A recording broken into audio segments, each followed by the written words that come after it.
of the 9/11s.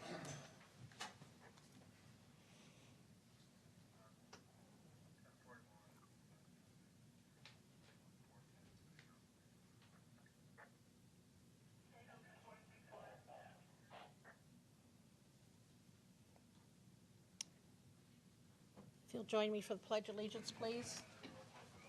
I pledge allegiance to the flag of the United States of America and to the republic for which it stands, one nation, under God, indivisible, with liberty and justice for all.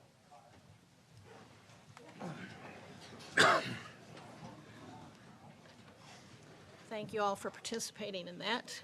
Roll call, please. Kurtz, Here. Hill, Yes. Hannah, Yes. Lennius, Yes. Vaughn, Yes. Grover, Yes. O'Laughlin. Yes. Thank you.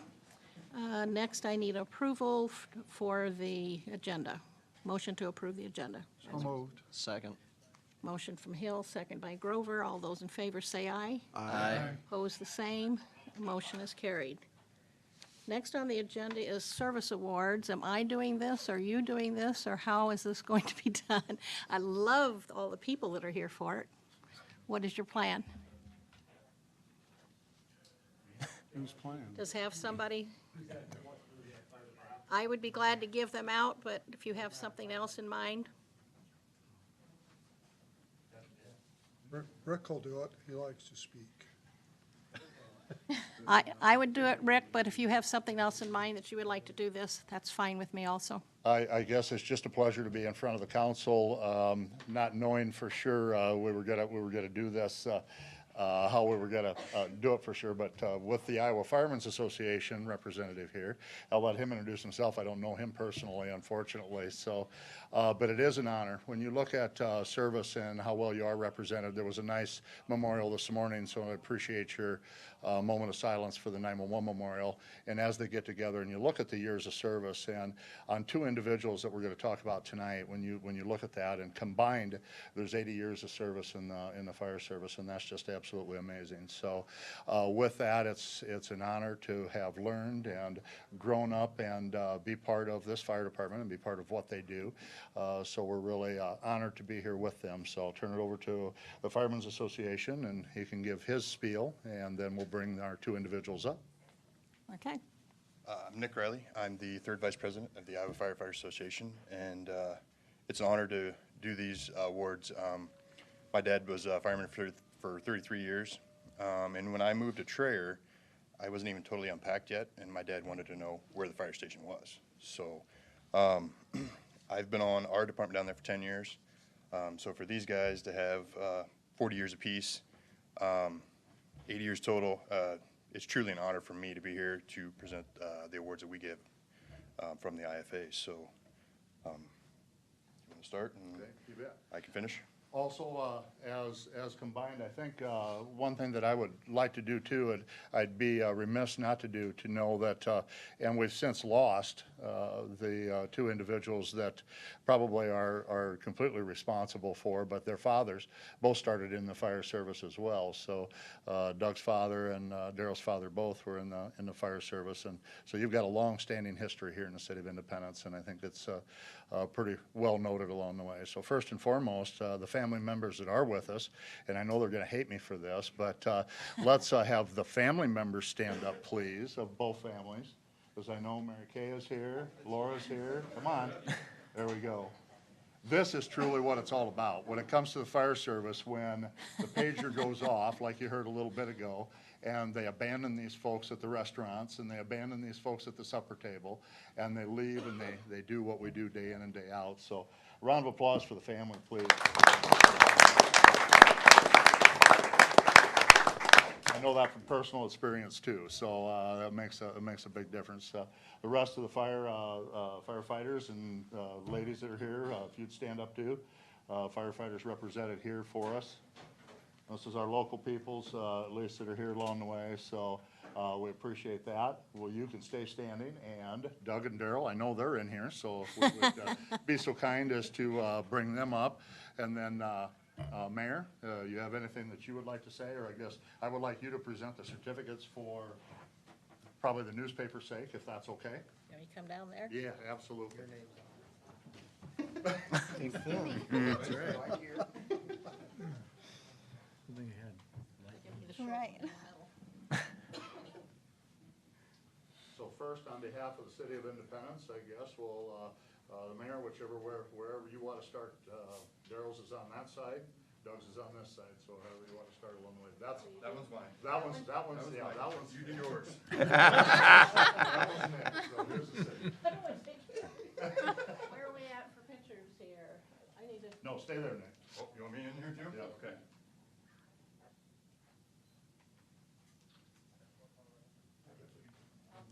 We have more. Smile like. You have another one?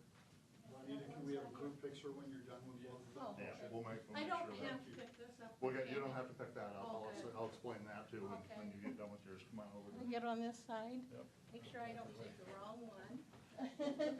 Prop that up. I have to make sure you all the photos correctly.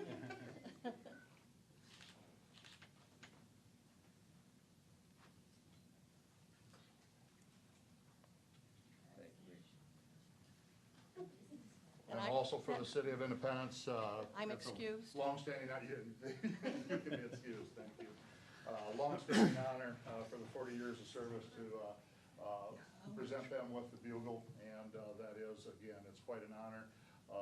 The fire service nowadays, it's hard to get that kind of commitment, so we appreciate that years of service and to both involved. Doug, pleasure and honor. Want me to hand that to you, or? Let's set it back down. And one for Daryl as well. Daryl, it's an honor and pleasure. I don't know if you got it or not, we'll set that down. And Nick, floor's all yours. Alrighty. When I do these things, the two things that I do look at are the name and the years of service. The name, just so I know I'm getting it right. And the years of service, 40 years. I kind of have a running joke that he's been doing this longer than I've been alive.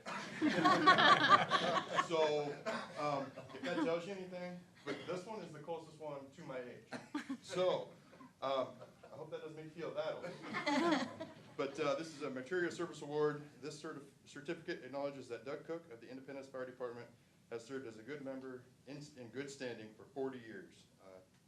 So, I want to thank you for that. And get it? Okay? Thank you. Alrighty.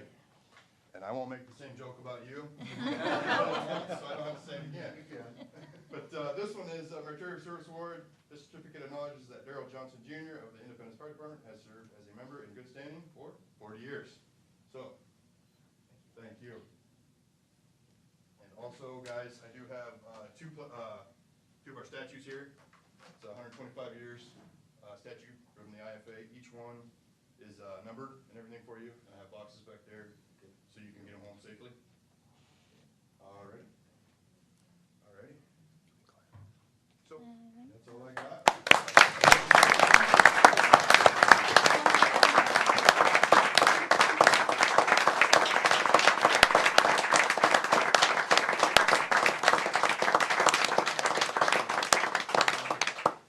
Paper ones.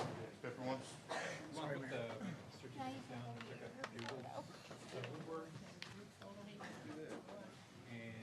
Could we hold one statue? Hold both those things up in your arms like this. Yeah, I can do that. What you do there, Bonita? If you want me to. Smile, Gina, they'll catch you from behind. Actually, there's been some very funny photos of Carter and I. Oh, yeah, I've seen them. We got one more smile left.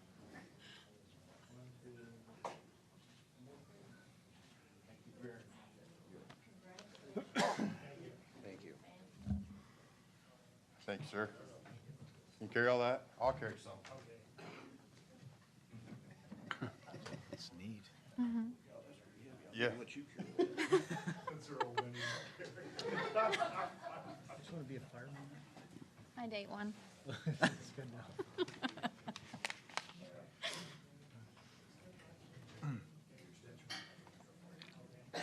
And thanks again to the family that shares them with us.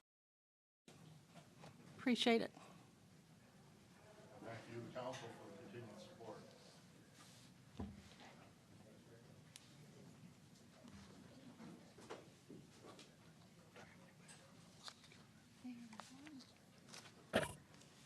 Next on the agenda is public comment. This is the time set aside for visitors and public comment only on topics of city business other than those listed on tonight's agenda. Please understand the council cannot take any action on your comments at this meeting due to the requirements of the open meeting law, but may do so at a future meeting. Each speaker will be allowed a maximum of 5 minutes to state their comments, and we thank you for your cooperation. When you come forward, you need to give your name and address, and Daniel Walter is who I have.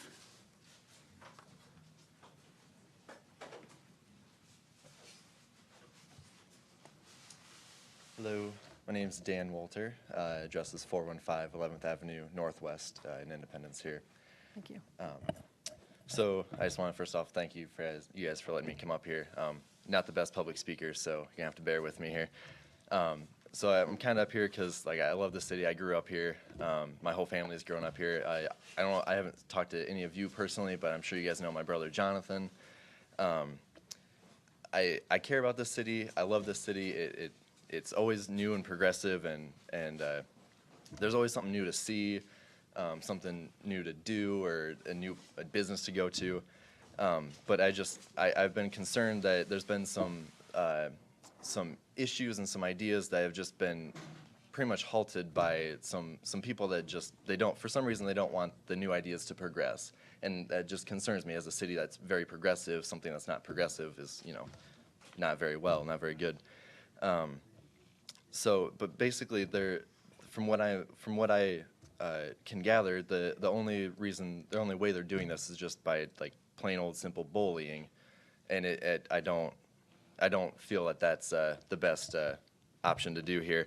And so, just in my opinion, I grew up in Independence, like I said. I went to Independence Community School District for my whole school career. And from preschool to high school, we were almost religiously told, there's a zero tolerance for bullying. And it concerns me that we're taught that through our school career. Everyone is, but yet we have people that are in places of power that just let bullying happen like it's nothing. And that very much concerns me, that we're taught not to bully, yet our idols bully or let bullying happen. I find it ironic and pretty much just disturbing. I went up and we have a Respect and Protect program at Independence also. I'm sure you guys are all familiar with it.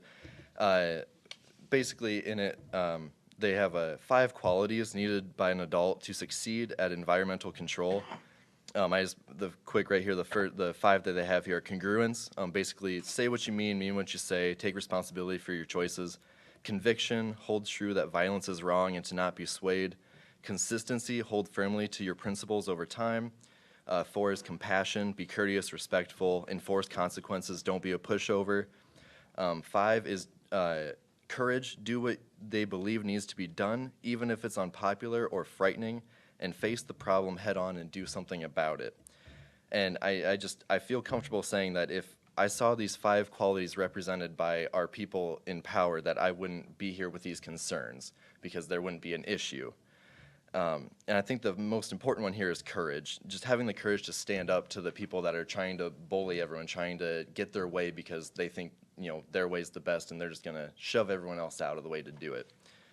And so I hope that our people in positions of power, our idols, can kind of come together, collect themselves, and figure out what is best to do for their constituents, their local businesses, their town, basically, and kind of hold true to their values and not be pushed over by bullies and people with aggressive tendencies, we'll say. So I realize you guys can't comment back, but I'll be here for the whole thing, and I am very open to comment questions. So that's all I have to say. So thank you for your time. Thank you. Thank you.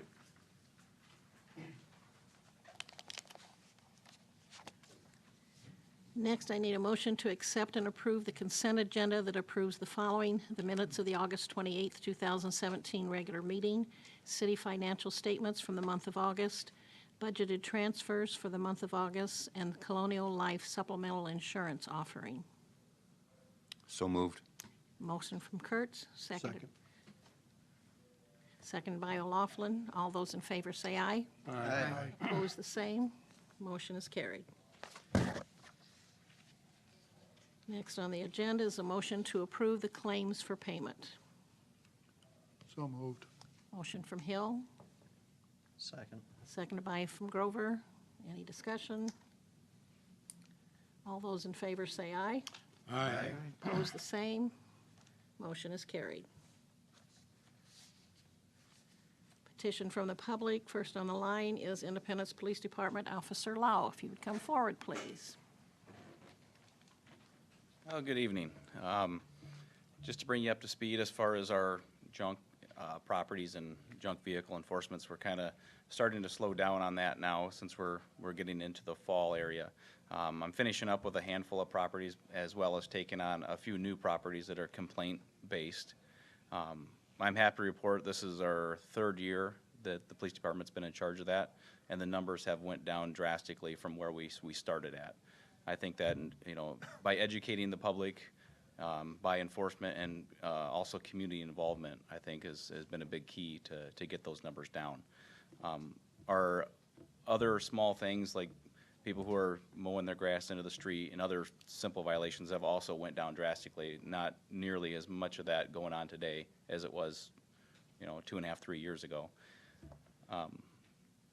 And there'll be within the next few weeks, I guess, if you guys happen to notice, but there will be a press release coming out to the paper and also the city's website or Facebook site for the police department on the next stages for us for fall and for enforcement when leaves start falling from the trees and proper burning and things like that. So you will be seeing that here shortly.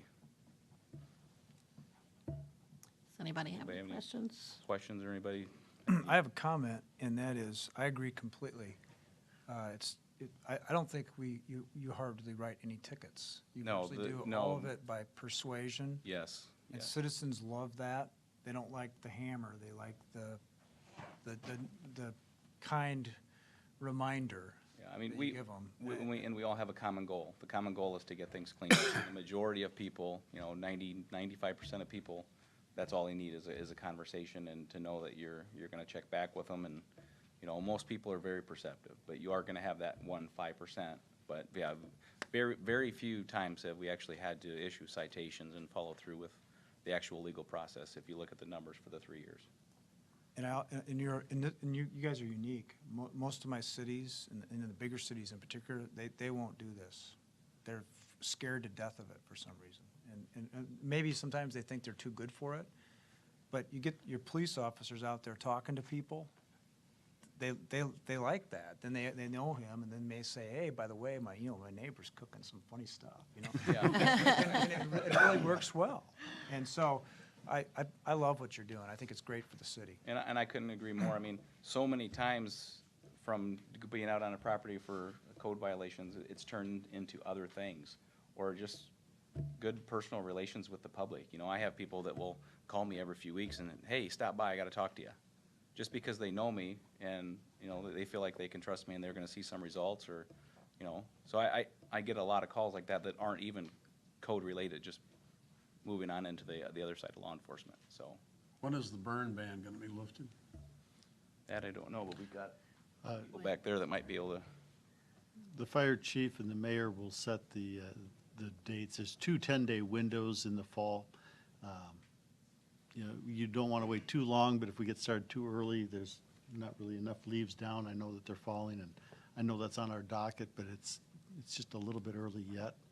And it's getting pretty dry right now. It is getting pretty dry. I think you want to be careful with that. I wanted to compliment Officer Lau because we did have an issue, and most of you are aware, we had some graffiti in an alleyway downtown.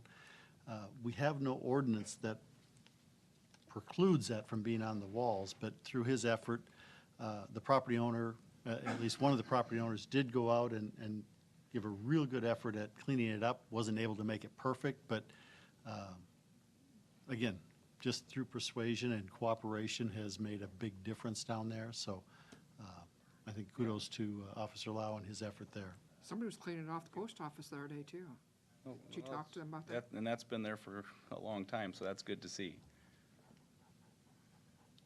Well, I want to thank you and compliment you also, because I think it's made a big difference just in awareness that people are really looking at those things now.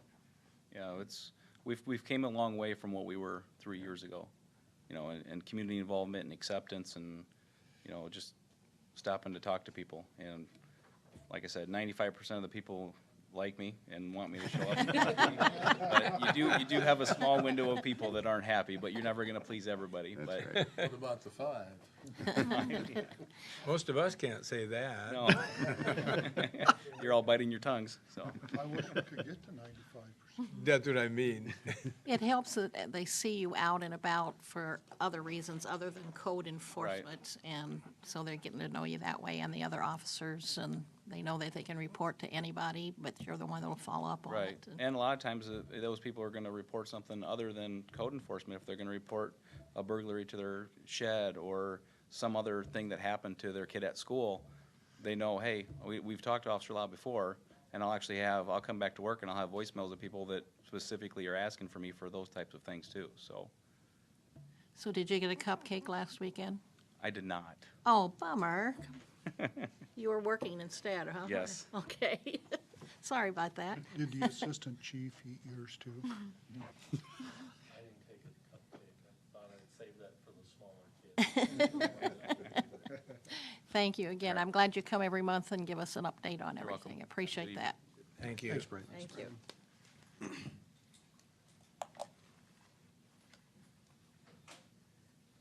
Okay, next on the agenda is Buchanan County Historical Society easement agreement. Again, this is an easement across city property with city utilities from the Lee Mansion hooking in on the south side of the library. I know the document that was originally drafted had it going straight east across city property toward 9th Avenue. They have found a much more economical way to go. We do not have a formal legal description for that. And I'm not sure how much we need to put in there because it is all city property, but I would recommend that we adopt a utility easement across city property to connect with the city utilities on the south side of the library. Is that something that can be done tonight to adopt that? It can be done if you agree to the easement to cross city property. Okay. Yeah, we can monkey with the legal later. Because the one that's in here as an attachment is not the one we're going to use because that was the one that was going the other direction. Right. And the only thing that changes is the formal legal description of that easement. But I think, again, it's a matter of you're still crossing city property. There is no private property crossed on this one. And as a matter of fact, we own the land, as I understood, by somebody's description underneath the Lee Mansion. I don't know if that's accurate. I don't think that that's the issue. I think primarily we want to memorialize the fact that we have a utility easement to cross city property to hook up city utilities. So moved. Second. Well, I got 2 or 3 Yeah, seconds. give her to Denny. I have a motion and a second to approve an easement across, on city property for the Buchanan County Historical Society for Lee Mansion. Any other discussion? Do you need a roll call for this, since it's a resolution? Yeah, Okay, affecting real estate. sure. Kurtz, Yes. Hill, Yes. Hannah, Yes. Lenius, Yes. Vaughn, Yes. Rover, Yes. O'Laughlin. Yes. Thank you, motion is We don't have to have carried. a disposal, just for the minutes reflect that, because we're giving it to ourselves. Really, what we're doing is we're just giving notice later if somehow we ever dispose of this property that there is such an easement. So, but we don't have to go through the usual process of disposing of property, because we're not, we're just noting that the easement exists. Okay, sounds good. Aren't you glad you came? Hearings and ordinances. Next, amending Chapter 40.08, disorderly house setting public hearing. Motion to set the date of public hearing to September 25th, 2017 at 6:30, amending City of Independence Code or Chapter 40.08, disorderly house. So moved. Motion by Hill, second by, did I say Grover? Any discussion on that? You want a roll call on this? No? All those in favor say aye. Aye. Opposed, the same. Motion is carried. Next, a motion to set date of public hearing for Monday, September 25th, 2017, at 6:30 PM in City Hall Council Chambers for the amendment to City of Independence Code of Ordinances, Chapter 41.13, fireworks. Make the motion.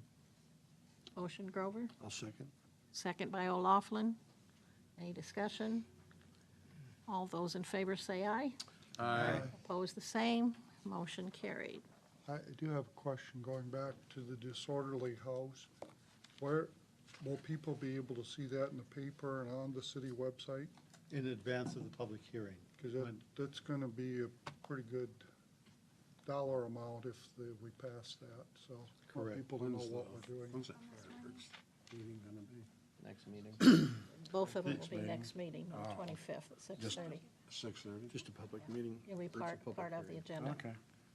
And these two public hearings really go hand in hand with our fireworks discussion, just as a reminder. Yep. Next, motion to approve a resolution to assess property owners for Chapter 52 mowing failure to comply. And I will share that this one, the notice was not out for exactly 30 days. We're a couple days short, but this property will be going to sheriff's sale, so we want to get it assessed before it sells in order to be able to collect. Okay. Do I hear a motion? I'll make a motion. Motion by O'Laughlin, seconded by? I'll second it. Kurtz. Any discussion? Roll call, please. Hill, Yes. Hannah, Yes. Lenius, Yes. Vaughn, Yes. Grover, Yes. O'Laughlin, Yes. Kurtz. Yes. Thank you. Motion is carried. Next is a motion to approve the street financial report and authorize the city clerk to submit it to the Iowa DOT.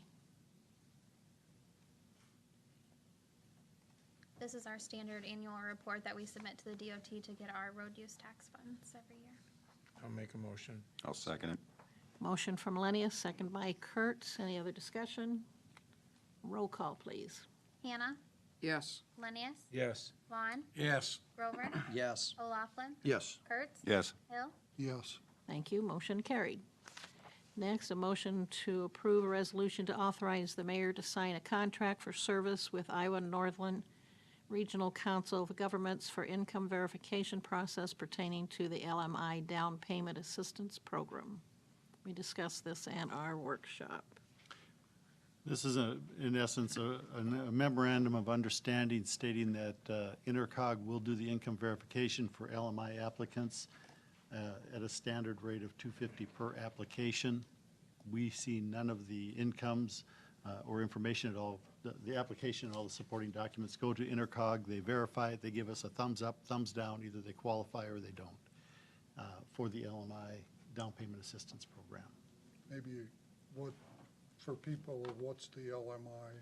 The low to moderate income funds are funds that are set aside through tax increment financing, proceeds that we are required to set aside for a purpose that benefits low to moderate income households only. And we have set up a program, or are in the process of setting up a down payment assistance program up to $25,000 per household on a 5-year forgivable loan if they are income qualified. Income qualified, for example, would be a family of 4 making $57,000 and change under the current HUD guidelines. And that number changes each year depending on where HUD sets it. Currently, we have in excess of $125,000 in our low to moderate income set-aside fund, which we're required to set aside for TIF programs that benefit housing. And we have 3 development agreements that have not started generating cash yet that will add to that number pretty substantially over the next few years. This gives us permission and a program to invest that back into the low to moderate income housing programs where it's required. Where would somebody apply for that? To Intercog itself? Or The applications will go straight to Intercog. As part of the process, we will have applications here. We can put them on our website. Intercog will have them. We'll make sure that the real estate agents have them, you know, we'll make sure the applications are out there. Okay. Make a motion. Motion by Kurtz, seconded by I'll second. Grover. Any other discussion? Roll call.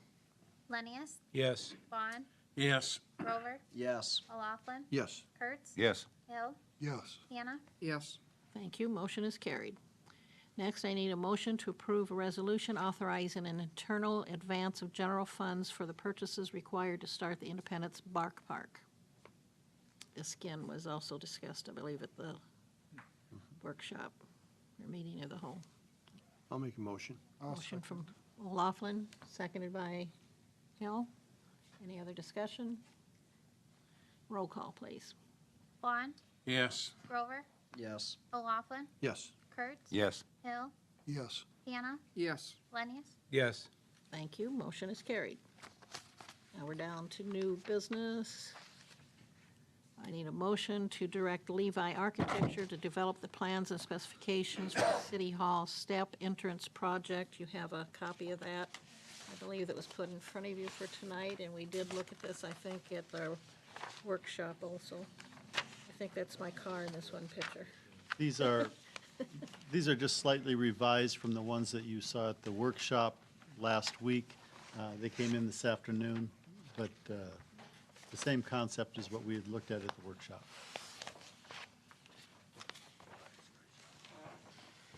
I'll make a motion. I think it's a really great concept that this guy came up with, and I think it's worth pursuing. They'll dress up the front of the Yeah. building a lot. Kind of be the crown jewel of Independence. It'll be safe. I agree. Be safe.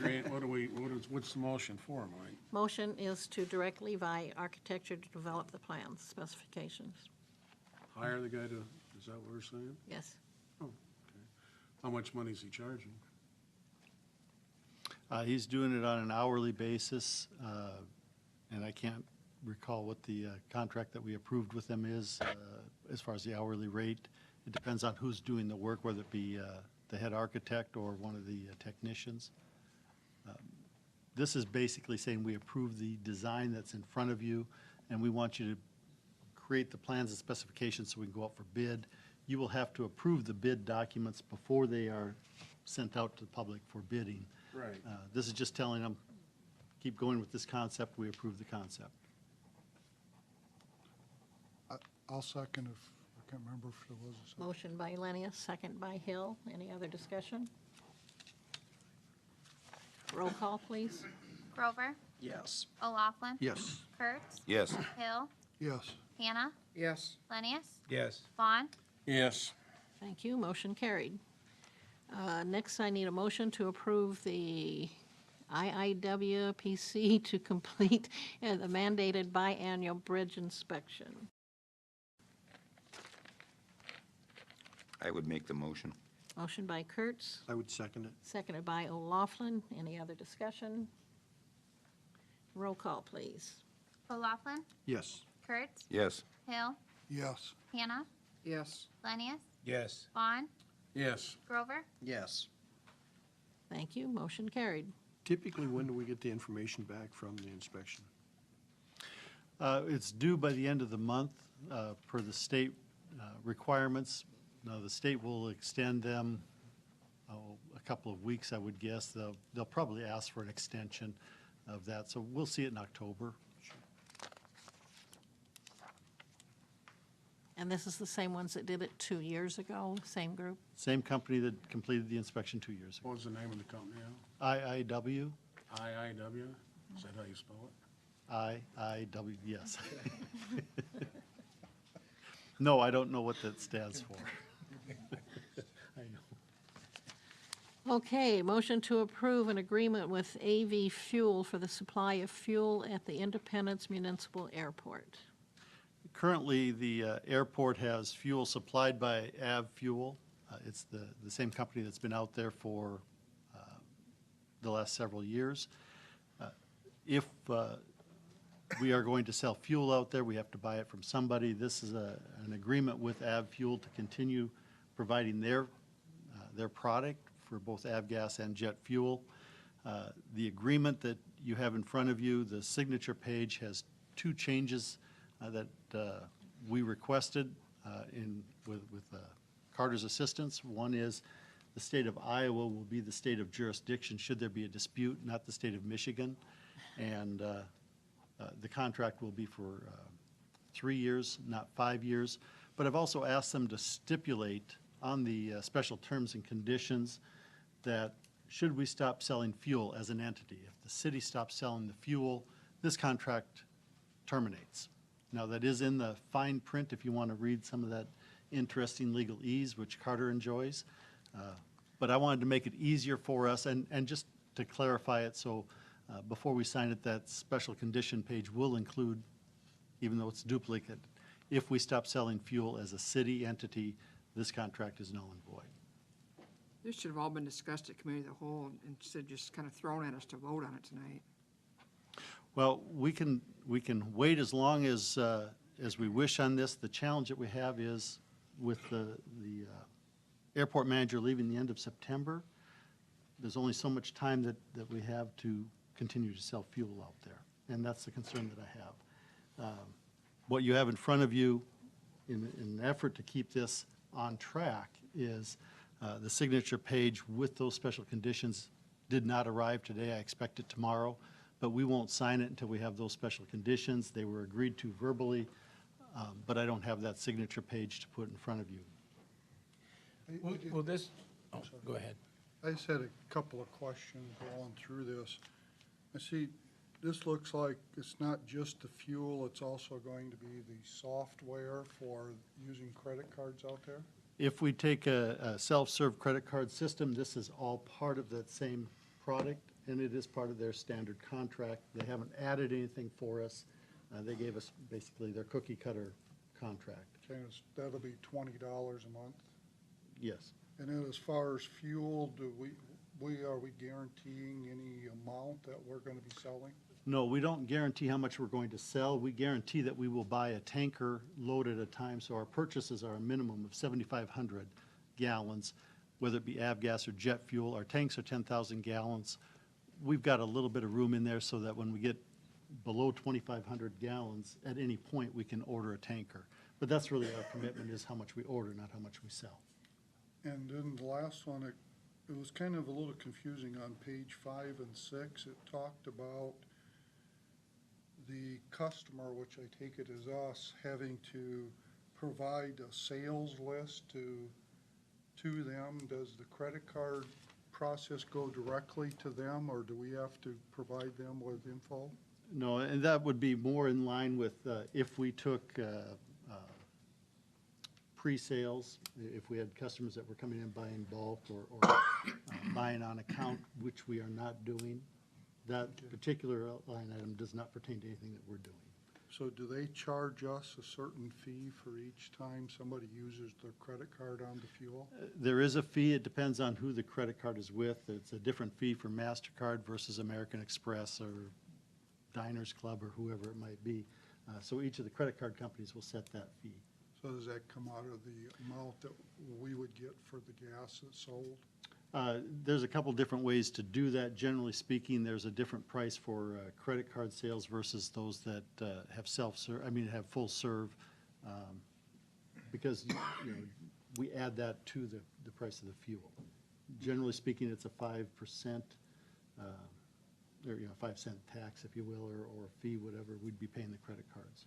So once the end of September, and, we got a committee studying, but Jonathan Walter's done end of September, would this allow pilots to be able to fuel out there without somebody on site? This does not. This is simply on this agreement. It's simply saying that we're going to buy our fuel from AvFuel.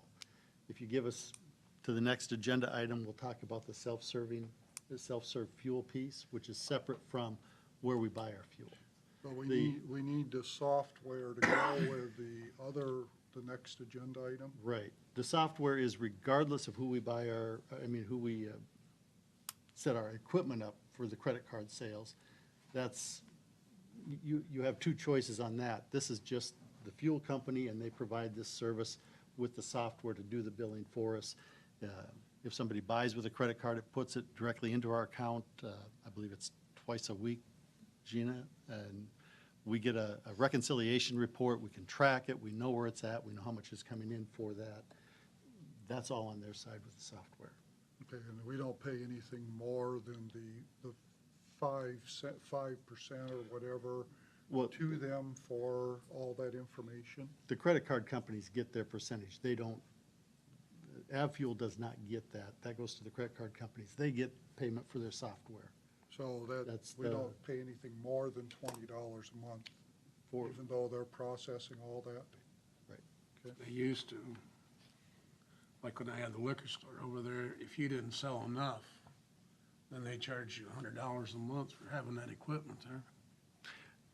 Now, that was the company that I was with, but that doesn't necessarily mean they're all that way. there's That no, isn't what I was concerned about. You mentioned we'd have to buy 7,000 gallons at a time, right? when we go to fill up the tanks, the minimum order is a tanker load, and they say, they stipulate 7,500 gallons. Can you mix that up? Because I don't I think- think if you look at the books, I think you'll realize we don't use hardly any jet fuel compared to regular fuel. We sell less jet fuel than we do avgas, that's Quite a correct. bit less. But there's, So 17 or 7,000 gallons of regular fuel might not be very much. But 7,000 gallons of jet fuel might be a lifetime supply if it's not, if you're not using very much of it. And I guess the price of jet fuel, if we're not gonna use it, that's kind of a lot of money to be putting in the ground out there. excuse me, So I'm just saying, if you could order 6,000 gallons of regular gas and 1,000 gallons of jet fuel, and that would make sense, you know? I did not read that in the contract. My understanding is Yeah. if it's a tanker load delivery, it's a tanker They've of got avfuel or, They've got compartments, trust me. I understand. Yeah. That's not the way I read the contract. Right. I can verify that for you, Denny, but that's not the way I interpreted the contract. They'll sell you less than that, I think, but it's at a Probably. premium price, and it's ridiculous. What I would do is, obviously, the regular fuel, 7,500, that's probably acceptable. But I think we should at least find out how much it is for jet fuel. Or maybe that's, I'm sure that it's like John says, they'll sell us 1,000 gallons or 2,000, and maybe, I guess none of us really know how much jet Not fuel is without sold. looking at the books. I think that's something that should at least be checked on.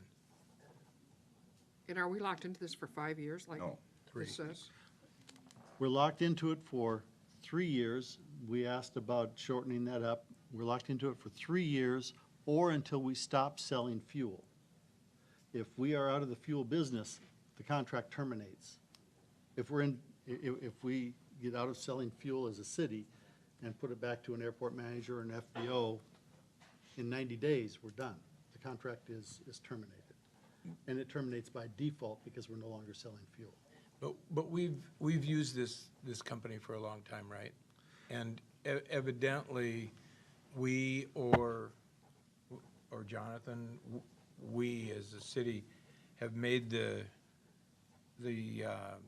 determination that they're competitive.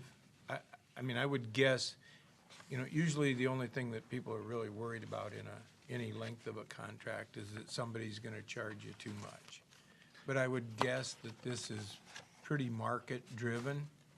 Is that correct? That's my understanding. The reason that I've had a conversation with these folks primarily is because that's who's been there and not wanting to shake things up for we don't know how long. That doesn't make sense. So right now, the primary concern is keeping fuel at the airport. There are any number of companies that would like to sell us fuel, just like there are if you want to go buy gasoline. Well, maybe not quite that many. But you have, a number of companies. I can't find any significant difference in the ones that I've talked to. I've talked to 3 of them. None of them are going to be very anxious to give us a price because the price is on that given day. What day are you buying it? And that changes, that fluctuates. These folks have the best program on the backside to help us with the self-serve fuel, the credit card sales, the piece that we're really looking for help with. These folks seem to have as strong a program as anything I can find. Would we be released from that contract also, both the software and the hardware or the tools necessary? Right. And, you know, of course, their goal is transfer that on to whoever's selling the fuel down the road. Right. I don't want to decide that we are or are not going to continue to sell fuel. We don't have that decision at this point. We want to make sure that the pilots can buy fuel after the 30th of September. And that's the biggest concern that I would bring to you right away is how do we keep fuel sales going for their sake? I don't see, 5 years is quite a while. 3 years, I don't see that as being an unreasonable length of time to. Well, and I think it to sign a gives us an contract. out if we It do gives get an everybody- FBO, And them too. contract's over. Yeah, it gives them too. So I think 3 years is a pretty good length of time. Where's it telling here about the 3 years? Well, in the contract, it states 5 years. The conversation that we've had with them is, can we shorten that up? 3 years is something that they're willing to accommodate us on. And that jet fuel, if we don't use that much, is that just gonna go to waste, or we're not gonna be able to use it? Well, it gets used. I can't tell you how much is out there today in the tank, but it's a 10,000 gallon tank. Can we take a tanker load at a time? I mean, we're using it, clearly not as fast as we use the av gas. I guess somebody should just find out, do we use it, does it take 6 months to use it or And before we vote on it, we need to know this stuff. 18 months? I guess, if it's 18 months, it might be a different story, and maybe you really only do buy, you just do it based upon, if it's a smaller amount, how Normally, much if you more get is the under premium? 2,500 I gallons, mean, you order it's, fuel. it's really not that hard to figure out which way we should go We're- once we find out that information. We're less than 1,000 gallons a month on the jet fuel. I'm going from memory, but I know that we're not doing 1,000 gallons a month average. Okay. And we don't know how fast that's going to get used because things have changed out there and will change again at the end of September when Jonathan leaves. Until we get something settled of what's going to go on out there, we have no idea how much fuel we're going to be selling. But, And I if mean, we don't it have a says in the convenience for them contract, to get it, They'll just do a surcharge for now. Yeah, if it's a pitifully low amount, we'll just pay a surcharge and bite the bullet. It's not that hard. yeah. In order a smaller amount of jet fuel is what you're saying? Yeah, order a smaller amount and pay a surcharge and, Yeah, I mean, we have. we can, have I think options. that's something we can make a decision as we go. And what's the surcharge? If they'll Well, they deliver don't. less Yeah, than they didn't 7,000. tell you, but it's, Yeah, but they said, We didn't know that stuff before we sit here. and Okay, vote. don't everybody talk at once because nobody can hear I anybody. think the key to it, to make everybody happy, is will they deliver less than 7,000 if we're willing to pay a surcharge? They- And I would be surprised if they would tell you no. They will deliver any volume that you ask them. There you go. At what price, though? That will That's going to be depend market-driven on the date. day of the sale, and there is a surcharge if it's less than 7,500. I know that. There's no question about that. And recover the credit card fee, we're just gonna offer it as a buyer's premium on the. Correct. And again, this is something that they've got built in here. There's different ways to structure the fee schedule, and they'll work with us on that. And I see they have in here a program, kind of like frequent flyer. If pilots use so much fuel, they get a discount and some things, so. They've got their clientele that have been using them specifically or using their cards. Not uncommon from anybody else. But the primary issue is, can pilots buy fuel if we don't have somebody there to fill their tank? We've been talking Did about we get a this for motion on long this? time, too. Okay. I'd make the motion. Okay. Motion from Hill, seconded by I'll second it. Kurtz. Roll call? Kurtz, Yes. Hill, Yes. Hannah, I don't feel like I have enough information, so no. Lenius, Yes. Juan, No. Grover, Yes. O'Laughlin, Yes. Thank you, motion is carried. Next is the self-serve fueling equipment purchase. The hardware to do the self-serving fuel, or the credit card, if you will, I have a formal quote from Fuel Force, the company that we use at the city shop for our fuel tanks. The difference is, instead of key fobs, it's a credit card machine. I do have a ballpark quote from Seneca. They have not given me their formal quote at this point. I will tell you, it appears that Seneca will be higher than Fuel Force, but I don't have an absolute number. The key to it is we have to have electrical at the site. We have to have internet. They use a Wi-Fi connection back into the terminal building for the credit card sales. But again, Fuel Force has a quote for $17,685 in front of you. There- Fuel Force. Seneca thought that in round numbers, they'd be under $30,000, but again, I don't have a firm quote from them. I don't want to give you an absolute number. They were not able to get it here this afternoon. Wasn't that, maybe I'm wrong, but when you was gonna put in for the grant on that, weren't we talking 6,000 or 7,000 for the card reader? No. What was the grant for? How much? So the grant was for $44,000. Oh, I think that was for like camera security, the six or eight. I think that's right. okay. Yeah, I would say that if Seneca told you that they'd be somewhere under 30, they probably didn't mean they were gonna be down around 17. So I wouldn't wait for their bid unless they're watching TV and flop you a 16, but Well, the Yeah. concern that I have here is there's a 3-week lead time. Fuel Force would, if we let them know tomorrow morning, they will try and expedite that so that we have it here by the end of the month, but it will be close regardless of how we do it. This is not something that, if we're going to do self-serve fuel by October 1st, that we have a lot of lead time on. I apologize for that, but this is something we have been working on. This is the quickest that they're able to get it.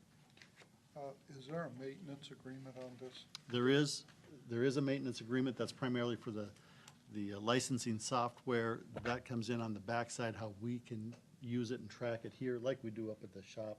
It's, I believe it's $1,200 annual license fee. How much annually? Let me look at it here real quick. $1,200 annually.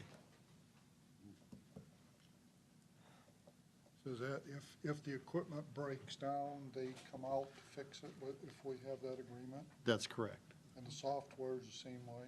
That's correct. And they're both in that $1,200? Well, yes, yeah, all of their support in licensing is in that $1,200. So we're buying software twice, once in the first agreement, and once in the second agreement?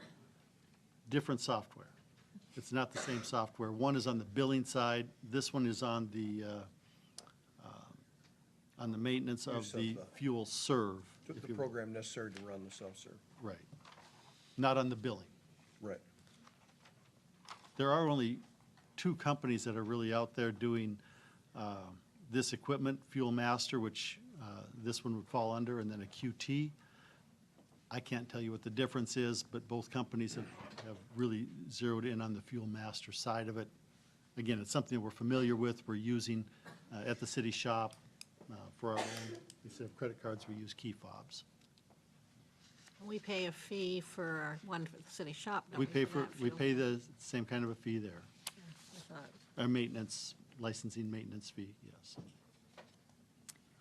Karen Connell, 312 Second Avenue Southwest. A question was asked about the grant. The grant was denied in 2016, or last year, and you reapplied. Is that money coming yet, or has that come through? We have not gotten word on the state aviation grant yet, no. So where does the money come from to pay for this? This will have to come out of the city's general fund and be repaid with fuel sales and savings at the airport operations. Savings at the airport operations. What do you mean by that? Well, we have an airport manager that's $55,000 annual salary that we are not paying as of October 1st. So we have a monthly savings on what we're not paying for an airport manager that will help some. Fuel sales will help with that. I see. What is going to be the cost of your product liability insurance on this? I don't understand your question. Our insurance coverage is through ICAP, and this would be covered as everything else we have for property insurance under our ICAP policy.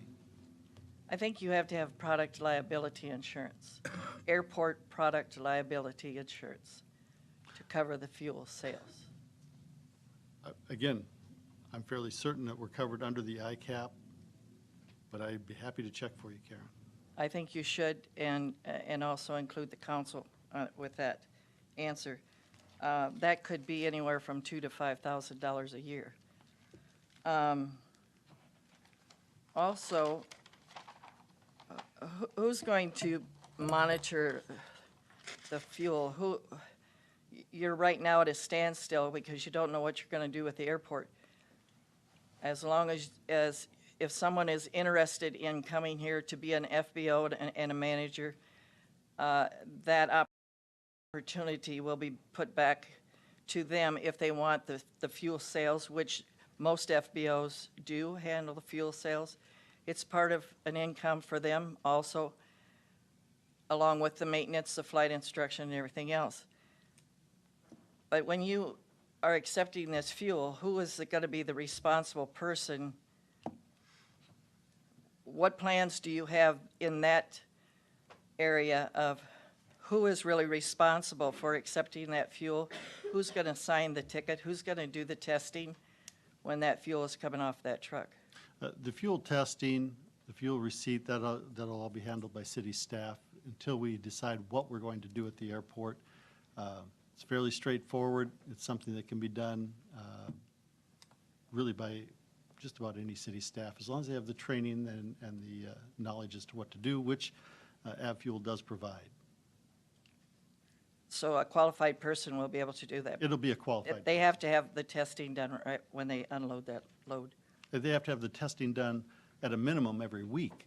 So it isn't just when you But receive the fuel. when that truck pulls in, it has to be tested before the guy will unload it It has to into be. the tank. It has to be to tested. start with. It has to be tested off the truck. It has to be tested in the Right, tank. It has to be periodically. tested out of the pump. Right. Absolutely.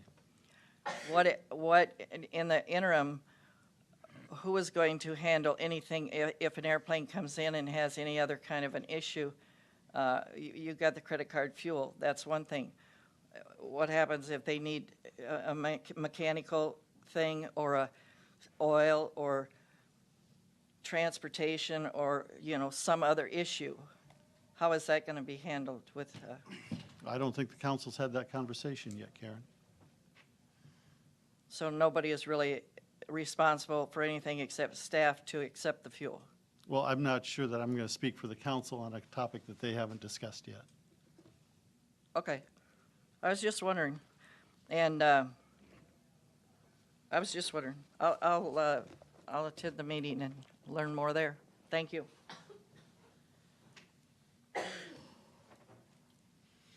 I don't believe I have a motion on authorizing the purchase of the I'll make the self-serve. motion. Motion from Grover, seconded by I'll second it.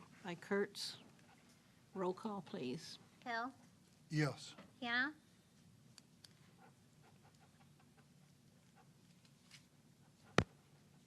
I don't feel like we've got enough information on it and had enough discussion on it. This all should have been at the committee of the whole last week. Such an important topic, and we didn't even discuss it. So, no. Lenius, I'm just going to make a comment. I think we have discussed this in the past. We may not have beat on it real heavy last week, but I vote yes. Vaughn, No. Grover, Yes. O'Laughlin, Yes. Kurtz, Yes. Thank you, motion is carried. Next on the agenda is the MHI, motion to authorize the abandonment of MHI well. Nice, there's Mark. You have some information in your executive content from Mr. Stevens relating to the lease that is 46 years into a 50-year, or 44 years into a 50-year lease. In short, our understanding is we have the ability to abandon the well and the pumps without abandoning the water tower, which are all covered under the lease. I'm asking for authorization to send notice to the state that we are abandoning the well and let it revert back to the state. Did we find out anything more if we have to have that capped, or? That becomes the state of Iowa's concern if we abandon the well. How about the equipment out there in the well house? The equipment is, quite honestly, it's covered under the lease as well. Now, over the 46 years, an awful lot of it, actually, most of it has been replaced by the city. The pump and the well house itself would revert back to the state, the way I understand it. Yeah, it becomes a fixture, Bob, and so it's Okay. it's their problem.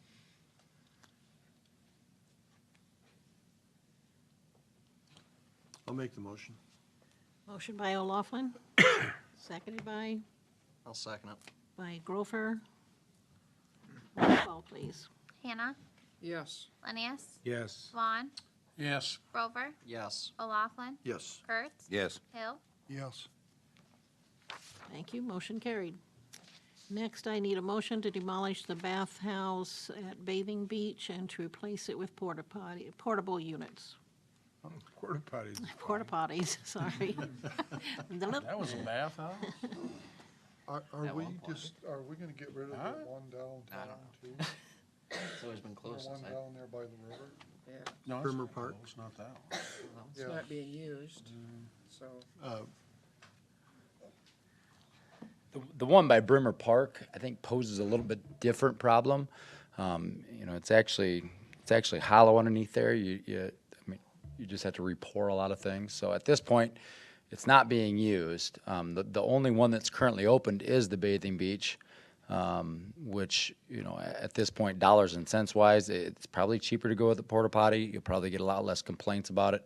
Although I haven't gotten a lot of complaints about that one. I understand some of you have, but nobody's called Park and Rec. You know, that is the only one that's left open because of the vandalism. The one at Bremer Park, there's a water break down there, so it's been shut off and is not functional. So even if we wanted to make that functional, we'd have to do some capital improvement on that restroom. So the current one down at Bathing Beach does not have as much of a vandalism problem. You know, like the one at Fourth Ward Park. 1 year we probably spent about $1,100 taking garbage to waste management out of that one. We cleaned out 300 or 400 dead fish that summer as well. It just got to the point where it wasn't worth it. For $55 at that time, $55 a month for the porta potty. They get dumped weekly. They're clean. I've never had a complaint about them. You know, they're very usable. I know my daughter wouldn't use one, but I know for the 98% of people, they're pretty good. So I know from experience she won't use one. She wouldn't use the one down at the Bathing Beach either. Yeah. I was just in there Friday. I cleaned it Friday, and it's a park restroom. It's not, you know. She'd probably use that one long before she'd use a porta potty. Even the porta potty's a lot cleaner. You know, it's seeing everything that's been there. You know, at least the other one's flush. You know, and have some supply. We added supply 2 years ago. It hasn't made a whole lot of difference, but they don't get vandalized a bunch. Very minor vandalism down there compared to some of the other ones. One, there's a lot of traffic. There's a lot of people in and out. There's a lot of boaters in and out. So there's a lot of people in that area. So I think a bathroom in that area is still needed. So if you decide, and again, this is your vote. You know, what else could be done to make them more functional? I don't know. You know, other than, hiring someone, but by then you're talking dollars and cents and using more community money to keep them up and operational nicely than what you're gonna spend on a portable restroom, so. And the portable restroom can be pulled out of flood area before it floods, so we can't do that with that one. 13-foot gets into that one all the way in, so. What do you suggest to do with the one at Bremer Park? I think we'll have to study that one, Denny, because I think it's going to cost you something. I mean, I think these ones that were in the ward parks that have been closed for nearly a decade were very quick. The street department did a great job of taking them out. We went through, seeded or leveled the properties, and then seeded it back down. So now if we just get some rain, we get off that fire ban too. So, but I think we're watering them in right now. So those were pretty simple. This one's going to involve more than that. So It's hollow underneath, Bob? yeah, it's kind of got a Where the old cavern. building there. was? Yeah. So It's it's a two-story outhouse. well, yeah, kind of. We don't want it to be too. So we definitely want it to. Right up in the base. But it's going to take more to take that one out than it will the Ward Park ones. So What's your suggestion, to keep it clean, or to get a portable ones? it's your choice. You know something, I think if we have any complaints at all, which apparently we have, Deb has mentioned it sometimes, I think, the portable toilets seem to be, people really don't seem to bother them. No, and you're talking, I mean, there's a lot of walkers, there's a lot of disc golfers, there's a lot of fishermen, there's a lot of people that use restrooms in that area, and maybe it doesn't sit right there so close to the river, it gets moved a little bit, but it's still accessible to all those different those people using that park. So I'd recommend when taking it down and just eliminating, if there's any problems at all, just eliminate the problem. And if you guys are getting complaints, just pass those on too. I mean, we aren't able to get there every day for sure from, the middle of July on. But we had an event down there this weekend. I cleaned them on Friday. There's not much you can, I cleaned the toilets. We could replace the toilets and then in a year and a half, they'd look the same. I mean, they probably do need a new top on both of them. I don't know if they still sell that style of top or not, but the problems we were having in the ward parks is the busted toilets. We were replacing toilets, in Fifth Ward alone, we replaced 5 toilets in 1 year. Thankfully, they didn't get into the valve. If they get into the valve, you're talking a lot more money, the Sloan valves. So, we were just replacing toilets, which, still was a pretty good push. But it's the garbage and the way they treat them. I don't care how many times you go in. You're going to come in on a Monday and someone's going to wipe something somewhere that shouldn't be there. So, Can we get a few more garbage cans down there? yeah, in that area, yeah. I think before the flood, there was 3. Down at the bathing beach area, yeah. There's only 1 down there. Okay, yeah, no, that's no problem. And typically, if they stay along the road, they get dumped weekly by Waste Management, which is a nice service. So. Is it going to be difficult to demolish that one down at the bathing beach? No, the bathing beach one would be just like a ward park. We just have to cap water and sewer when we're done, do a one-call before we do it. So, they made pretty quick work of the other ones, and they've been there in a long time. We've painted them. They're eyesores. The concrete on the top wasn't big enough for it to be a storm shelter of any sort, so you couldn't save it for that. They're not big enough to use as a maintenance garage or a storage facility. They're just not. If they're not able to be maintained and kept as bathrooms, then they're not worth keeping there. So it's just taken a long time to do it. We had a little bit of time and it worked pretty good. They got all 4 of them done within I think 4 or 5 days. So I make the motion, we demolish it and go to porta potty. Motion from Hill, second by Kurtz. Any other discussion? Roll call. Lenius, Yes. Vaughn, Yes. Rover, Yes. O'Laughlin, Yes. Kurtz, Yes. Hill, Yes. Hannah. Yes. Thank you, motion is carried. Last item of new business is the dog park governance. We were asked to put this on the agenda, and I'll be honest, I don't have a lot of background for you, so I'd turn that over to Ms. Hannah or Ms. Kurtz. Is this from your committee? Yes. Before Diane comes up, I have a question, because the stuff that's there for us to see doesn't exactly No. relate to this subject. I mean, John showed me that too, and I'm like, I don't exactly on get it, earth? but maybe we just don't pay any attention to that and focus on Diane. It's our ordinance. okay, I'm Diane Kurtz, 213 12th Avenue Northeast. All we're asking to do, and I don't care what you call us, if you want to call us Friends of the Indy Bark Park, if you want to call us a board, you want to call us a committee, you can call us whatever you want. All we are asking for is to have some decision-making once the fence is up and the dog park is running, because we've got several projects that are ongoing here. We want to do 2 more shelters. We want to do more fencing. We want to do an agility course, all this stuff. And yeah, I know y'all don't have time to go grant chasing. And what our major fear is that if we turn this all over to you as a city and the council, that this is as far as it's going to progress. And that frightens me. We have worked way too hard to let it go to pot at this point. So, not that I don't have any faith in you, but I see what the community gardens has ended up being, you know. Those people that created that project walked away from it. I mean, because there was private citizens that were involved in that. They walked away. Bob doesn't have time to take care of another 100 things to do. All we want to do is be helpful to him. We want some say in how our monies are directed, what they're put into, what they're spent on. Not that we're going to have the final say, because we aren't silly enough to think that we have that kind of power. We just really would like to have some input going forward. Now, like I said, you can call us a board, you can call us a committee, you can call us late for supper. I don't care what you call us, just so that we can remain active as a part of this, dog park committee or project. We've got a lot of things going forward, that we've got grants that I'm truly hoping and praying that those all come to fruition, but they may or they may not. I don't want to see the fundraising stop at this point. I'm afraid that we're not going to walk away. That's just all that I'm going to say.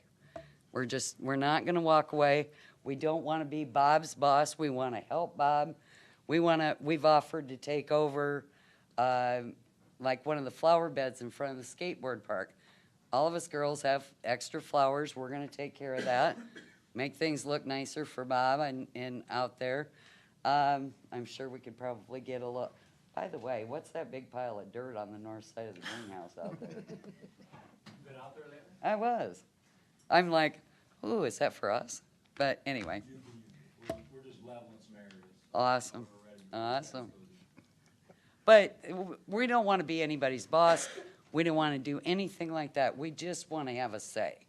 And I thought, silly me, that I was being proactive by asking that in the form of, can we be a board, committee, whatever. And I just want to say I have some, and you, Michael. I'm going to say something very positive for you. Oh, good. Okay? I'm the one that called Diane. I saw it, and I said, I don't know, Board of Governors or something. And when I see stuff like that, it in my mind, it's starting like, we're going to have control over this or that.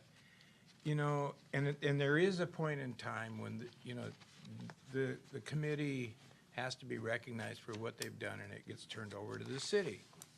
Now, having said that, and I saw Diane this afternoon, and I suggested, why don't you, because I think you can have Friends of the Bark Park. We don't care can what you have call whatever us. you want. We don't care. But I just think, then you can do your fundraising, and you can say, Bob, we got some money for this. This is another issue that we have.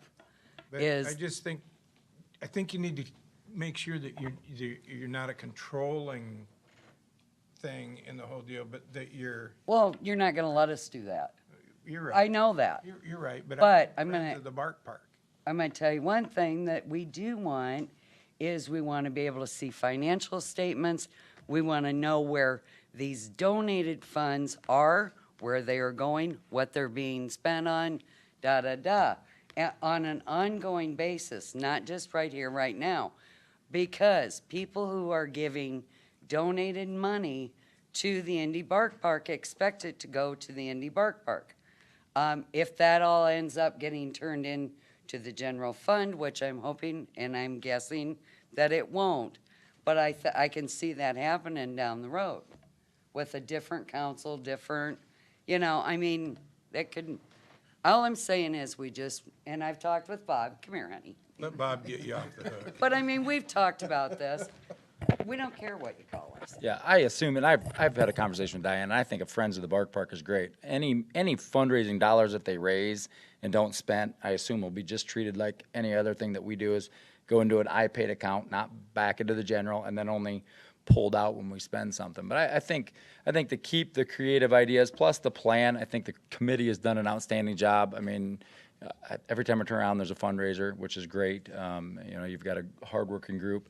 We don't want to just turn the funds over to the general fund. They're going to stay in an iPaid account, and we'll use them that way. But I think a Friends would be great. That way, you're still connected to the park, and we keep that money aside that's not spent, or continually raised. That doesn't go into the general. That goes into the iPaid account. So we will be setting an iPaid account up for that park. And that money will stay there until it's spent on that park, so. Well, I think the simplest solution is the mayor has authority to appoint committees, and I suppose the council could direct the mayor to do it, but the mayor could still say, no, I'm not gonna anyway. And so, I would just suggest that the mayor weigh in, and if she wants to form a committee, that's her prerogative as mayor, and that would solve your problem. It seems like the big issue is the verbiage on what we are called, We have a committee. Like I say, you have a Yeah. committee. What's wrong with it? What we're asking for is something a little bit more permanent, that, these people would stay on this for 5 years or until they wanted off or died or whatever, which could be next week, I don't know. You could do that, but the trick there is then the council would have to change our ordinances, and we just got rid of the Parks and Rec Board because we couldn't find people to sit on it. So I'd throw it back on the mayor. As long as you have confidence that the mayor's not gonna just dissolve you, out of the thin blue air, you have that protection. Because you have the political, protection, and just let the mayor control it. I'm She's gone. melting. Take that wand away from me. I think we have examples of how the city has handled donations in the past. They go where the people donate the money. We don't move it around once it gets here. So I can say with complete confidence that regardless of who's in the clerk's seat, the manager's seat, the council seat, that has its own way of being handled. We can formally or informally welcome the input of the task force and continued input on how do we make it better. The master gardeners are doing that in different areas for us and for others. This is a little more specific, and I agree with Carter. We can annually appoint the dog park committee and encourage them to continue on with what they've done. I think it's fantastic. The challenge that you have is, how is the money handled? That's fairly well specified, and that's not up to me, it's not up to Gina. That's really controlled already. The decision-making authority that you as a council want to give to the committee, that's your prerogative. That doesn't lie with us, because at the end of the day, you are the ones that are responsible for it as a city park. But that all lies with you, and I don't see any problem with the committee structure, in making this a better facility than what it is already. The thing that got everybody's knickers all knotted up to start with was the fact that it was stated that as soon as the fence was up, that this was all gonna be turned over to Parks and Rec, and that we would have no say-so in this. And that was a comment that was made. This is why we brought this to Al during our meeting, is so that we could have some say-so going forward. And that's all we want. We don't want to be anybody's boss. We don't want, we're going to do the best we can to make this the best thing since sliced bread and independence. So, I think that's all you can ask of any of us, so. I'd urge you to have confidence in the mayor, and if it doesn't go the way you like, you can always come back to the council and seek an ordinance change and have a formal committee, Okay. By ordinance made. But I'd rely on the mayor's good judgment to work with you, and I think you'll find that you'll get the cooperation you want. Okay. Now, just for a few of you that know what this is all about, how do I go about buying a can of paint? Anyway, just kidding. Just kidding. Would you like a response? Would you buy her a can of paint? It's No. entirely too long of a process to take up that much time. No, I mean, to your whole thing you just had up there as far as your committee. Sure. As far as I know, your committee's not done working yet, No, we're not. October 1st, we open. but your committee is not finished until it has accumulated enough donations to even cover your current expenses. October 1st, we will be open. We will have enough money October 1st. Okay, that's turned into You'll have it, the- I promise. in the budget, Yes. okay. And she keeps a running total of that, it's all in one account. That was one question I had. Why has the the 60% check written to Doug not come out of our account yet?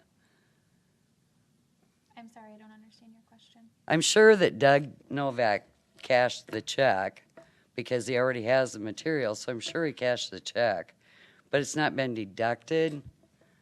At your last committee meeting, I provided you a budget report and you had looked through the revenues and expenses. The way a budget works is it's a bottom line. So you look at your revenues and your expenses. Your revenues are gonna show all the revenue you've gotten this year. Your expenses are gonna show all expenses you expended this year. So that is where you have to do your math and your tallying. They don't just automatically come off your bottom line. It's fund accounting, not just a regular bank account. The money came out of that account. Okay. And it showed And that Mr. in your Novak did expense cash the line. check. Okay, I was gonna say, because as of, what was it, Friday, when I asked Susie for another sheet, it still showed us at 18,000 and something, That was a revenue sheet. so. And when I gave you your budget on Tuesday, it had revenue lines and expense lines. You saw on that expense sheet, the $16,000 check in that expense line was already Okay. cut. It said month to date and it Yes. said 16. We'll talk about this tomorrow night, because I still don't understand why our sheet still shows the total that it does when we have taken money out of it, but, She's showing you total donations. The Yes. sheet that Susie gave you is all of the money you've raised to date. It is Right. not an income and expense sheet. It is strictly donations. This is how much money you've raised. okay. Which is, The budget that Gina is operating under is, Like I In said, and I'm a out. hairdresser, not an accountant, and I wouldn't switch for all the love in America. Never again. So, okay, anybody else have any other questions about what we intend to do, or what we're doing, or? We good? good. Okay. We're good. Thanks, Diane. okay, I'm down to report. Was there any council committees to report? I don't think we had any since the last one. Mark is here. Would you like to come forward with anything, Mark? He's wearing that Wartburg collar again. I just want to give you a report on the river line cleaning. They found about, the pipe is about half full, all the way down, full of bricks and rock, but they're getting it clean. It's going to make a bigger difference in that line once they get it. But they've hit another obstruction about, I don't know, 800 feet down. They're not sure what it is. They can't get a camera down there yet until they get it clean. But the problem they're having is that line is 1,800 feet with no manholes. when they put it in back in the 30s or whenever they put it in, they never put any manholes in. So they don't know what that's going to entail, whether they'll be able to get that obstruction out or not. So they're going quite a distance. Usually you go 300-400 feet, and that's about it. But anyway, they're starting to get close to the original quote using that up, and so there'll be a little extra to finish that line up to do that. But it's definitely needed. It was definitely a good call to do it, because half full, you're starting to go the other way. So, but it is full of 3-inch rock and 2-inch rock and brick, and probably come from the old brick manholes during floods. It's probably what it was, and mud. So hopefully by the end of the week or tomorrow, we'll have a better idea of what's going on with. Is there thought at some point of putting some manholes in? We may have to cut into that area and put a manhole in there, depending on what they found. Now today they found a patch. They ran their machine into a patch that somebody had tried to repair years ago. They just dropped bags of concrete in. Well, it was actually obstructing the flow, and it was creating a good catch basin. So they busted that out by hand and got that moving again. So right now there's not been a lot of televising done. They did do about 200-300 feet today, and it was 15-inch half full, and now they're getting down to the 20-inch, and they know that's half full too. So. What's the condition of the line? They're starting to see some decay from the hydrogen sulfide and the gases that are produced in that line. There's a lot of turbulence, because it's sealed up. There's no, even if it was a manholes there, they'd have to seal it up because of flooding. But Sure. Talking about the line goes across the river. no, I'm talking about the one that goes along the east side of the river from the 2nd Street Bridge. It's new from the dam down to the 2nd Street Bridge. That was replaced because it was leaking up there at Bremer Park. Talking about it runs right parallel with the river? Yes, runs parallel. Yeah, you can see it now. You can see how it bows and follows the river down. So That's cast iron pipe? what they were in today was cement. Now, we know there is some cast in there. And I think the new that went under in 1980 when they took the old plant offline, I think that was all cast, made in concrete. It was put in concrete casing. So we don't know what we're going to find in there, but that's the newest. Hopefully that's. How far down did you say it goes? What's the distance between two manholes? About 1,800 feet. And you're how far now that they, They got down to 800, and then they went down to the other manholes and started working down there until they can get this blockage out.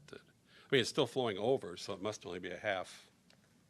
So it's probably an old repair that somebody did and didn't do a very good job on it, would be my guess. But we'll see. But they'll be out of the first part of the money quote, so sometime this week. So it'll be a little extra cost on finishing. And once they get it clean, do the sheeting inside? Like we've done? Then they'll televise it to see what it looks like. But we could do the sheeting rather than take all the pipe out. Well, that'll depend on what they find when they get Depends in on there what with the they find. camera. The goal is to try and get in there and slip line it like we have elsewhere, but the challenge is, what are they finding? And that's why. You get to a point, is it easier to replace or just, slip line? Because slip lining's not cheap. How'd they break that out by hand? It was in a manhole, so they checked it for gas. Sent anybody down the tube, did you? No, they didn't do that yet, so take an awful small person and 15-inch pipe. But. You sure you I got heard all the word workers yes back? in Austin. whoa, Got a volunteer? you're not a city employee, are you, Austin? Not Well, today. you're a council member. That doesn't mean Technically, Ultimate sacrifice. maybe? No. Not that you have to do sewer lines. So anyway, Sewer lines were not in part of the agreement. I don't think so. it's going slowly, but it was definitely needed. So any questions from anybody on that? Or? Just keep us posted. Okay. Thank you. Thanks, Mark. Yep, you bet. Bob, do you have anything else? Police department have anything? Chief Dallenbach is down at the academy going through rifle instructor training this week, and so once again, I'm somewhat in charge. So if you have any complaints or issues, I'd prefer you keep them until he returns on Monday. Unless it just Save them until unless next it week? just can't wait. Keep So- them till next week, otherwise. I've heard complaints about this guy riding around on a Harley. I don't know. Could have been me. Exhaust is a lot quieter than my other ones, so. Just a reminder, we are having homecoming parade this Friday, so First Street will be tied up in the afternoon. We'll have officers out there, and of course, we'll have some street workers out there helping us as well. Mr. Donnelly's always good about lending us some assistance during the parade. What time is that? 2? I have to be there at 1, so I think the parade probably starts about 1:30. Permits have all been issued and everything's ready to go. Just want to make you all aware of it, so in case you have to cross town, might want to take another route instead of First Street West, so. Are you gonna wear your uniform? I have a uniform that fits now. It's a plus. Glad to hear that. You will be in uniform on I Friday? can be if that's what you wish, ma'am. I want to see, just long enough for somebody to get a picture. There's pictures out there. I wouldn't recommend looking at them, but there are pictures out there. A current one. One for the website. Yes, yeah. So. Anything else? By the way, I'm driving a green car when I leave here, so, In the parade? no, leaving here in case you want to give me a ticket. I can set that up for you if you wish. We are a public service agency. We aim to accommodate you. What color's your car? I don't have a car tonight. Okay. Thank you. Thank you. Was there anybody from the fire department wanting to make a report since Doug left? Any of you guys have anything, updates? No? Wrong color shirt, why? That's a white shirt question.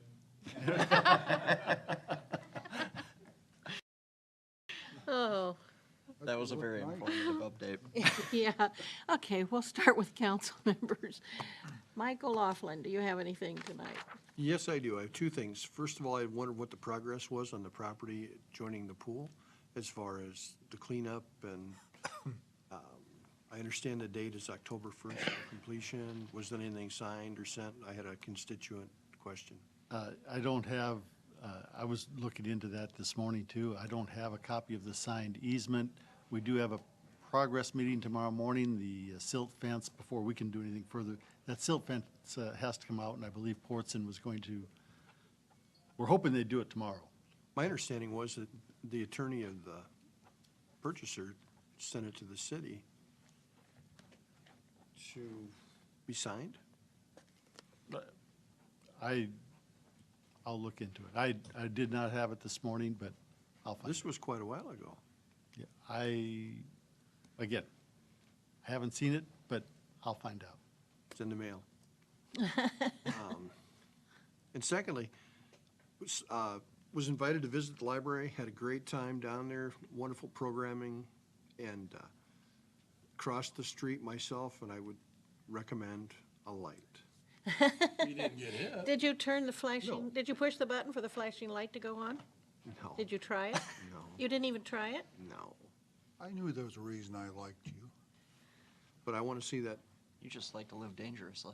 yeah, and it was living dangerous. It was at that time of night when dusk and, Why didn't you press the? Why didn't you try the light, push the button, try the light, and Light, see if it worked? Push the button. I don't think they'd have stopped if the light was going. Well, that's my curiosity, whether they would or not. I mean, We'll know if see you come whether back it and worked. cast. When they had the eclipse there that day, there were a 6-year-old kid there saying, it doesn't work. 6-year-old kid knows it doesn't work. It's not working. I thought he said they didn't stop. They won't stop. Well, they don't stop, so it's not working for Yeah. him to get across, is what he was Yeah. saying. Light was still working, but Yeah, but wasn't Doesn't work registering to stop on the the people. drivers. But my recommendation would be that we pursue a actual stop light at that. And when I walked across, I did find a direct route where you can go from the corner of Dean Hogan's property to the steps by Medical Associates, or it's a walkway into. Cedar Valley Hospice. Yeah, there is a walkway that goes to that corner, Directly. the west corner. Yeah. Yeah, that one is. It's the other side of the street that is not as direct. Although I think that got changed too, because they closed off their parking spot Yeah, that they it used to did. have. I think that goes. It's all, it's a straight shot Yeah. from north to south, or south to north, and I think it would be well worth pursuing. I think you ought to take that under consideration, Mayor, and in January, form a committee. In January. No comment. Anything else, Mike? No, thank you. Thank you. Austin? Nothing tonight. Okay. Danny? No, nothing tonight. Nothing from me. Deb? I went to vendor fair Saturday, and I encourage more people to get their permits, so we can have more people out there and get it open to the public and make it aware. Looks like a pretty good thing that's gonna happen over there. How many did they have? Do you know? There was only 5. It was 5. Was it 5? My wife Julie. And 3 went. wanted permits and couldn't get them on Friday, I was told. So I don't know, so that's why I asked you if they'd come back. I didn't have anybody in while I was here on Friday, and I didn't receive any phone calls that anyone would come in. When I am not here on Friday, both my staff have permission to issue the permits as long as the paperwork's filled out. It's good to know. That's it, thanks. Bob?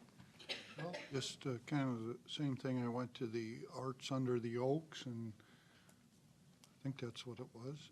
Yep. And they had a lot of nice exhibits there, and I went downtown. They had the open houses for the stores, and the store people said they'd had good turnout Saturday. So, Good.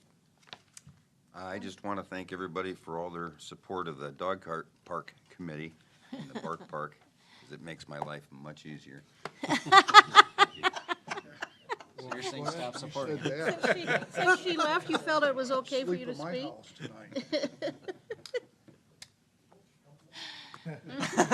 tonight. John Duck. Carter, do you have anything for tonight? I know, thank you, Mayor. Okay. Gina? Nearly 2 weeks ago, a little less maybe, Al and I went to Des Moines and met with the state auditors, John Danos, our bonding attorney, and Maggie Wespier Financial, our financial advisors, and talked about some of the audit comments that we have based on some of the past year's audits and that keep reoccurring, and we are trying to figure out how to get them cleared up. So we've set a meeting up with Cindy Gosney at the county to work on some of those TIF and urban renewal comments to get those corrected.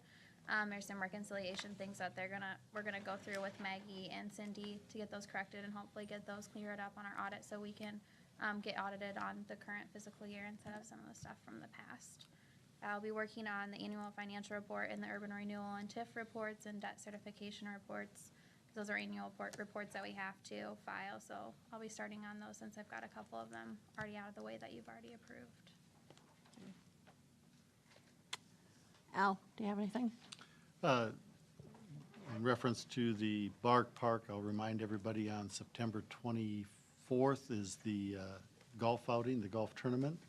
Sunday beginning at 1 o'clock, so if you haven't signed a team up yet, please do. Diane promised perfect weather, so I'm excited about it. Have you been practicing to carry our team? I've been practicing carrying golf bags, yes.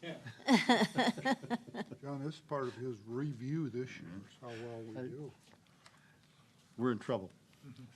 I also wanted to make mention that, of course, this year is an election year. We have 5 seats open, including the mayor's. But with that and the possibility of some fairly dynamic changes and the accomplishment of our 2017 projects, which are coming along exceptionally well, it's time to start thinking about our council retreat. And I would like to suggest something in early December for a council retreat. We'll start working on doing that. It doesn't give us a much lead time right now, but as a council, sitting down and setting our priorities for the next year is very important. And if you've got any ideas or thoughts on that, please start working on it, because it is time for us to get that set up. Understanding that, Councilman Linneus might not be with us unless we get a write-in campaign. But somebody will be in that chair, and it is a time for really organizing the council with the same faces, new faces, whatever the case might be, but establishing our work plan for the next year in particular. It's been successful the last 3 years, and I'd recommend that we do it again. But why, okay, if the new council people, the ones who are elected, even though they don't take effect until the first of the year, correct? Right. Would they be included in that, or why wouldn't you wait until January? Well, they would have to be included They in can be. that. They can Absolutely. Okay. The reason that we don't Yeah. wait till January is because, with our budget process, we get pretty deep into it in January. That's pushing us back a long ways. So if we can do it in December, we know who's going to be in those seats as of the first of the year. Okay. We'd ask for their forbearance in their time, and starting early, we'd also ask the council to consider allowing them to be a part of it. But we really need to do this in December to give ourselves time to get through the budget process, because it's an important part of the budget that we put together. No, I understand that. My question, I just wanted to know that there was a way that the new people could be included. Right. And I share that concern, but yes. Okay, good. So we actually, at that retreat, have the current council plus any new ones that might have gotten elected in November, all at that same thing, so. I would learn hope from so. each other. Right. And of course, that's ultimately up to you as a seated council, but I would hope that that would be our approach to it. And Yeah. Anything else? that's all I have. I have a couple of things. One is that League of Cities, again, this year is doing what I would do if I was mayor, contest for seventh graders. So if there's anybody out there that has a seventh grade child or grandchild or whatever, there is a contest going on. They have to have an essay in by the 1st of December. I have the applications here, so if they want to get a hold of me, I can make sure they get that, and they can actually turn their essays into us. There is, for the district, there's a $250 college scholarship for the winner, and on the state level, a $500 college scholarship. So anybody that has somebody that might be interested in that, let me know. Also a reminder that tomorrow is school board elections, I believe, at the Falcon Center, starting at 1, doesn't it? 1? Noon to 7? Okay. Noonday, okay. So people need to be reminded to get out and vote for the school board.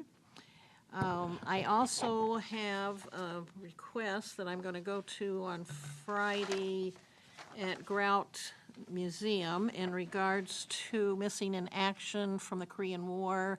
Was a Eugene Jones from Independence, that I'm going to go and receive some kind of recognition for him. So if anybody might know who this person is, I haven't been able to search that out and find anybody yet. So if you have any information, let me know, so that it'd be kind of nice to know who I'm going to represent. So, other than that, I guess I'm covered, so I will ask for a motion to adjourn. You got her. Motion by Vaughn, second by Grover. All those in favor say aye. Aye. Opposed, the same. Motion carried. We are adjourned. Thank you all for coming.